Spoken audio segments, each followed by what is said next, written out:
આજે ડાભા ગામે ઈદ એ મિલાદનો જે પવિત્ર તહેવાર છે એ નિમિત્તે હું ડાભા ગામના સર્વે મુસ્લિમ ભાઈઓ બહેનોને શુભકામના પાઠવું છું કે હજરત પૈગંબર મુહમ્મદની રહેમત, પ્રેમ, પ્રકાશ આપના જીવનમાં સદા પ્રકાશિત રહે અને ડાભા ગામ ઉન્નતિના શિખરે પહોંચે એવી શુભકામના સહ બધાને શુભકામના પાઠવું છું. વંદે માતરમ. ભારત માતા કી જય. જય જય કરી.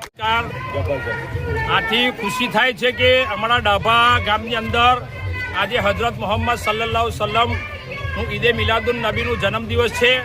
તેની અંદર અમારા ડાભા ગામના તમામ મુસ્લિમ સમાજ, તમામ ગામના હિન્દુ સમાજ એકતાથી તહેવાર ઉજવી રહ્યા છે ને હિન્દુ સમાજના તમામ લોકોએ અહીંયા કોણ અને અમારું સ્વાગત કરેલું છે.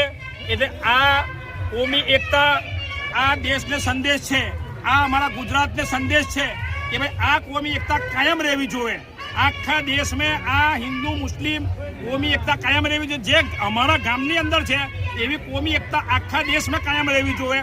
ને અમારા ગામના હિન્દુઓની પહેલેથી જ અમારી જોડે એક કોમી એકતા છે ને અમારા ગામના હિન્દુ કોઈ બી તહેવાર હોય એમાં બી અમે પણ એ પ્રમાણનો સહયોગ આપીએ છીએ. આગળ ગણપતિના તહેવારની અંદર તમામ મુસ્લિમો ઈદે મિલાદની જે હિન્દુ લોકોએ અમને જે સહસહકાર અને તહેવારનું ઉત્સાહ અમારી જોડે મનાવ્યું છે, એવી રીતે ગણપતિના ઉત્સવની અંદર અમે તે પ્રમાણે ઉત્સાહ મનાવીશું. જય હિન્દ, જય ભારત.